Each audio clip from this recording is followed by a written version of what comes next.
Praise the lord. ఈరోజు సామెత నేర్చుకుందామా? సామెతల గ్రంథం 22వ అధ్యాయం 9వ వచనం.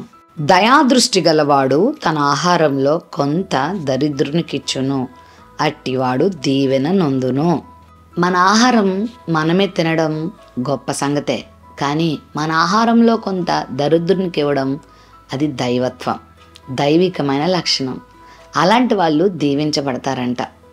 అలాంటి వారిని బైబిల్ దయాదృష్టి గలవారితో పోల్చింది. మరి నీకున్న వాటిలో ఎవరికైనా దరిద్రునికి ఇచ్చి దేవుని ప్రేమను చాటుకుంటున్నావా? నీకున్న ఆహారంలో కొంత దరిద్రునికి ఇస్తున్నావా? నీకున్న వస్త్రాలలో కొన్ని దరిద్రులకు ఇస్తున్నావా? అనాథలకు, బీదవారికి నీ చేయూతనిస్తున్నావా? చేయి చాపుతున్నావా? సంపాదించుకొని సంపాదించుకొని సంపాదించుకొని ఈ లోపల అన్నీ వదులుకొనే వెళ్ళిపోవాలి కదా.